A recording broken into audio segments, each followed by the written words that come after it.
JasonResler.com. I was hanging out with my grandpa this week because he had to have somebody drive him around. He had to return some shit at the mall because that's how he supplements his income. And I lost track of him for just a second, and he went into the old Navy and re-enlisted.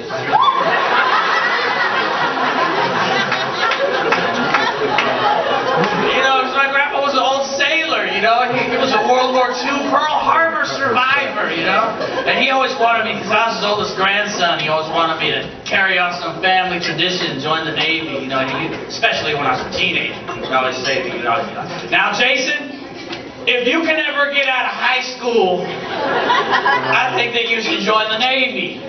And then one September, I did get out of high school. And if you don't get that line, then maybe you should not have graduated in June, alright? Because I really wasn't very scholarly, to be quite honest. I didn't have a lot of academic achievements.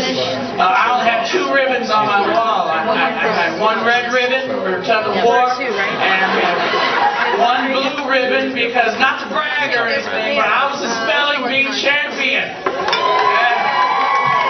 at an alternative continuation high school.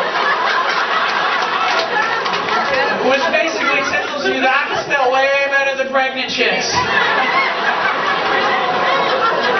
And their drug dealer boyfriends. But the drug dealers were hella good at fractions.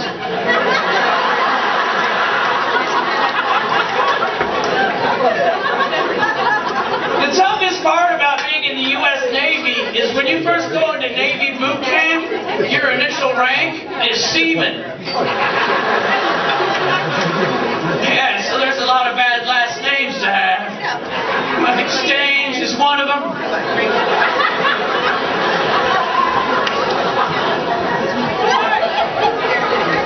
We had all kinds of guys on my ship. We had Seaman Marks and Seaman Hunter and Seaman Sample. He was always getting left behind.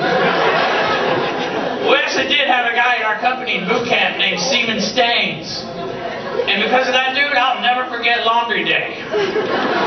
Yeah, it's like 4 o'clock in the morning, company commander comes in the barracks, he's flipping on all the lights, grabs a metal trash can, chucks it down the aisle. He came down to my row, tore the sheets off of this guy's rack. He says, "Now who in the hell do these belong to?" I said, "Those are Seaman Staines, sir." He says, "I did not ask what they were. I asked whose they were." Like, I think that's why Gomer Pyle joined the Marines. Yeah, I'd rather be a private pile than a seaman pile. Let's face it, if you gotta be a pile of anything, you want to keep that shit private. One day they called me up to the captain's office, man. They was all waiting for me too. As soon as we'd been out in the middle of the ocean for like 8 months. They called me up there, and there was like 10 officers standing there. This one little junior ensign stepped forward. He's like, "Yes, Seaman Resler?"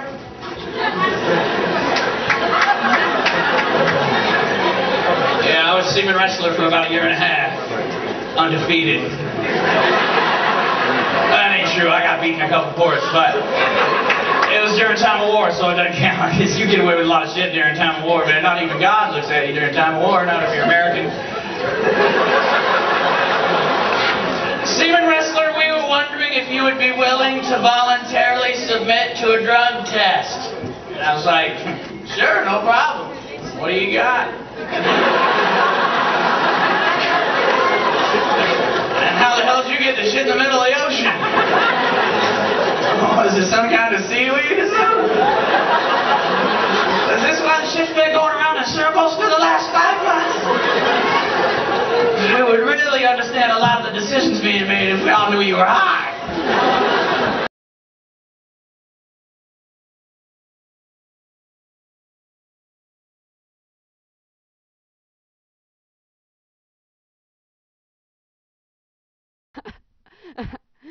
When you want to go down,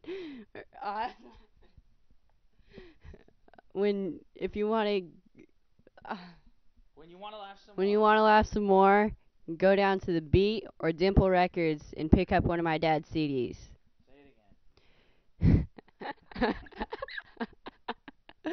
When you get done laughing, you could go down to Dimple Records or the Beat and pick up one of my dad's CDs.